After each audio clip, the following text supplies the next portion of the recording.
మన జిల్లాకు సంబంధించి వెలిగొండ ప్రాజెక్టుకి ఒక 4,000 కోట్ల రూపాయలు కావాలి.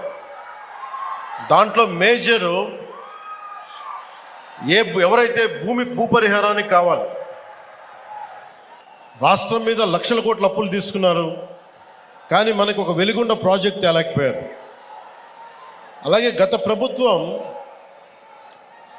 జలజీవన్ మిషన్ అనేది దాహం తీర్చేది, గంగమ్మ తల్లి మనకి దాహం తీర్చేది, మన పంట పొలాలకి జీవం పోసేది, పంట పండించి మన ఒంట్లో సత్తువు నింపేది. అలాంటి గంగా సమానమైన నదీ జలాలు ఉండాలి.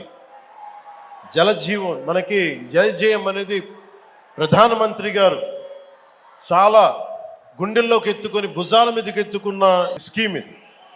అలాంటి స్కీమ్కి ఈ రోజున మాట్లాడితే గత పాలకులు మళ్ళీ రౌడిజం చేయడానికో గూండాగర్దీ చేయడానికో రౌడిజం చేయడానికో అలాంటి భావన మళ్ళీ ఉంది. మీకు తెలుసు కదా, రౌడిజానికి గూండాగర్దీలకి బయటపడితే మన రాజకీయాలకు వస్తాం, కేసులు పెడతాం, వస్తే 29లో మేము అంతు చూస్తామంటే మీరు రావాలి కదా. మీరు ఎలా వస్తారో మేము చూస్తాం. నాకు వారి మీద, వైసీపీ నాయకుల మీద ఈరోజు చెప్తున్నాను, మొదటి నుంచి చెప్తున్నాను, వ్యక్తిగతంగా నాకు ఎవరి మీద కక్ష ఉండదు. మనస్ఫూర్తిగా నా గుండెల మీద ఆత్మసాక్షిగా చెప్తాను, నాకు ఎవరి మీద కోపం ఉండదు. కానీ మీరు సగటు మనిషిలో, ఈ దేశంలో ఉన్న సగటు మనిషికి, సగటు మధ్యతరగతి మనిషికి, సగటు రైతుకి, సగటు యువకుడికి, సగటు యువతకి మీరు కనుక భయభ్రాంతుల్ని క్రియేట్ చేస్తే దాన్ని ఎదుర్కొనే కదా ఇక్కడ దాకా వచ్చాం. మీకు 151 సీట్లు వచ్చినప్పుడు కదా, నేను 2 చోట్ల ఓడిపోయినప్పుడు కదా మేము ఎదుర్కొని బలంగా నిలబడింది. అంటే గుండెల్లో ఎంత దమ్ము ఉండాలి, రక్తంలో ఎంత వేడి ఉండాలి మీలాంటి వాళ్ళు తట్టుకోవాలంటే. నాకు తెలిసిన సినిమాల నుంచి వచ్చినవాడిని, సినిమాలో డైలాగులు చెప్పను నేను. కుత్తుకలు కోసేస్తాం, మిడకాయలు కోసేస్తాం అంటే కోయడానికి మేమేమన్నా చొక్కా ఇప్పి చూపిస్తామా?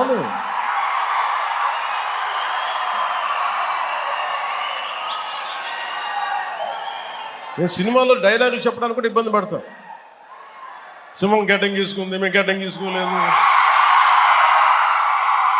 ఈ సరదాగా ఉంటాయి మిమ్మల్ని చీరప్ చేయడానికో సరదాగా చేయడానికి. నిజంగా గడ్డం గీసుకుంటే దరిద్రంగా ఉంటుంది. చూడండి, ఆలోచించండి. స్నానం చేయకుండా, మట్టి కొట్టుకుంటా, అంటే ఇవన్నీ ఏంటంటే సినిమాల్లో చెప్పిన డైలాగులు. అవి ఎందుకు చెప్తున్నానంటే సందర్భానుసారంగా చెప్తున్నాను. ఖచ్చితంగా మీరు అద్భుతమైన పాలన చేసి కనుక ఉండుంటే మీరు 11 సీట్లకు వచ్చేవాళ్ళు కాదు. మీరు అంటే ఇది రెలవెంట్ కాబట్టి చెప్తున్నా. ఇది కక్ష తీర్చుకునే ప్రభుత్వం కాదు. ఇది తప్పులు చేస్తే శిక్షించే ప్రభుత్వం ఇది. అలాంటిది అంటే ఇది ఎందుకు చెప్తున్నానంటే మీకు, అంటే మీరు అరుపులు అరుచుకుంటూ వెళ్ళిపోతున్నారు, వాళ్ళు ఏమో బెదిరిస్తామన్నారు, కోస్తామంటున్నారు. మళ్ళీ మీ ఎర్ర జెండా శక్తి తెలియదు వాళ్ళకి. మీ గుండెల్లో ఉన్న ఆ వేడి రక్తం గురించి తెలియదు వాళ్ళకి. అంటే కడుపు కాలి ఉన్నవాడికి కష్టపడి పనిచేద్దాం అనుకున్నా మళ్ళీ తిరిగి కోపం తెప్పించుకోండి. పని చేసుకుని తల ఉంచుకొని పని చేసుకుంటూ వెళ్ళిపోతున్నాం. నిజంగా 11 సీట్లు వచ్చిన ఆ పార్టీగా మేము గౌరవిస్తున్నాం. ఈ ప్రభుత్వం గౌరవ ముఖ్యమంత్రి శ్రీ నారా చంద్రబాబు నాయుడు గారి నాయకత్వంలో ఉన్న ఎన్డీఏ కూటమి నడుపుతున్న ఈ ప్రభుత్వంలో తప్పులుంటే ఖచ్చితంగా చెప్పండి. ఖచ్చితంగా చెప్తే మేము సరిదిద్దుకుంటాం, లేదా వివరణ ఇస్తాం. అంతేగాని మేము కుత్తుకులు కోసేస్తాం, రంపాలు తెస్తాం, రంపాలు పెట్టి కుత్తుకులు కోస్తామంటే మీకు తెలుసు కదా, అలాంటి వాటికి తాటాకి చప్పుళ్ళకి మేము భయపడం.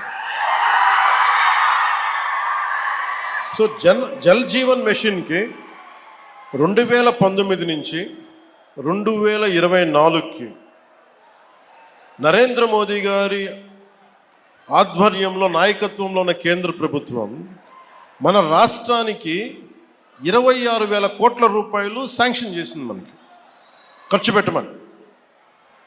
మీరు ఊహించండి ఎంత ఖర్చు పెట్టారో వీళ్ళు. 26,000 కోట్లు మొత్తం ఇస్తామంటే దానికి మ్యాచింగ్ గ్రాంట్ ఇవ్వకపోవడం వల్ల 4,000 కోట్ల రూపాయలు ఖర్చు చేయగలిగింది.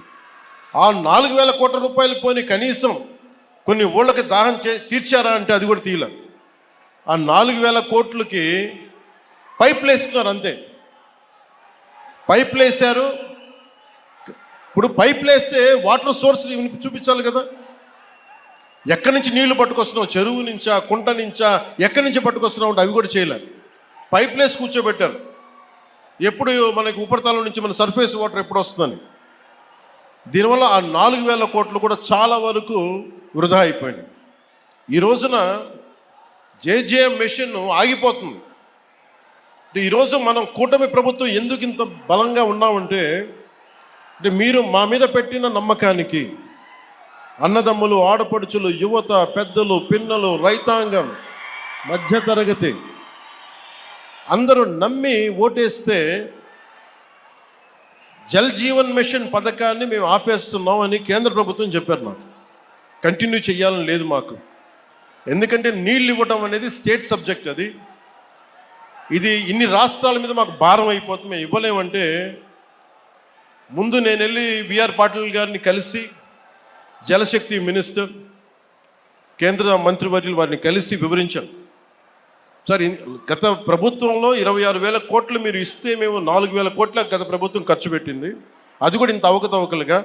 ఈ రోజున కనుక మీరు ఇవ్వకపోతే మాకున్న సమస్యలు విని మన ప్రకాశం జిల్లా వెలిగొండ ప్రాజెక్ట్ దగ్గర నుంచి మన పల్నాడు, అలాగే మనకి అనంతపురం, శ్రీకాకుళం ఎక్కడైతే ఉన్నాయో అన్ని దాదాపు మేజర్గా ఇవి, మిగతా అన్నిటికీ అన్ని ఎక్కడైతే నీటి ఎద్దడి ఎక్కువ ఉందో వీటన్నిటికీ దాదాపు ఒక 83,000 కోట్లు, 84,000 కోట్లు అవసరం అవుద్ది. 26,000 కోట్లు కూడా సరిపోదనంటే వాళ్ళు అసలు మేము రూపాయి కూడా ఇచ్చే పరిస్థితిలో లేము, అంత ఇబ్బందుల్లో ఉన్నామంటే కేవలం మనం ఎన్డీఏ కూటమిని గెలిపించాం కాబట్టి మా గొంతు బలంగా, మా గళం బలంగా వినిపిస్తే తర్వాత గౌరవ ముఖ్యమంత్రి చంద్రబాబు నాయుడు గారు, నేను ఇంకొకసారి మరోమారు జలశక్తి మినిస్టర్ గారి దగ్గరికి వెళ్ళి ప్రధానమంత్రి గారికి వారికి చేస్తే ఈ రోజున జేజీఎం ప్రాజెక్ట్ మొదటి విడత మనకి 1,390 కోట్లతోటి మన ప్రకాశం జిల్లాలో మొదలు పెడుతున్నామంటే దానికి మీరు మా మీద పెట్టుకున్న నమ్మకం, కేంద్ర ప్రభుత్వం మన మీద ఉంచిన నమ్మకం. ఒక 4 దశాబ్దాల పైనే కనిగిరిలో పెరిగినాం. 4 దశాబ్దాల క్రితం మొట్టమొదటిసారి స్వాతంత్రం వచ్చాక మన ప్రకాశం జిల్లాలో చేపడుతున్న అతిపెద్ద తాగునీటి సరఫరా పథకం ఈరోజు మనం జల్ జీవన్ మిషన్ ద్వారా చేపడుతున్నాం. 1,290 కోట్లతోటి ప్రకాశం జిల్లాలో 7 నియోజకవర్గాలు, ఎర్రగొండపాలెం, గిద్దలూరు, మార్కాపురం, కనిగిరి, కొండేపి, కందుకూరు, దర్శి అసెంబ్లీ నియోజకవర్గాల పరిధిలో 18 మండలాలు, 578 గ్రామాల్లో ఉన్న దాదాపు 10 లక్షల పైచిలకు జనాభాకు వచ్చే 30 సంవత్సరాల పాటు ఈ పథకం ఫస్ట్ ఫేజ్ ద్వారా తాగునీటిని అందించబోతుంది. దీనికోసం ఒక water treatment plant, 19 సంపులు, 31 over head balancing రిజర్వాయర్లు, 334 ఓవర్ హెడ్ ట్యాంకులు, 5,000 కిలోమీటర్ల మేరకు పైప్ లైన్లు వేసి శ్రీ పూల సుబ్బయ్య వెలిగొండ ప్రాజెక్ట్ నుండి ప్రజలకి, మన ప్రకాశం జిల్లా ప్రజానికానికి నీరు అందజేయబోతున్నాం.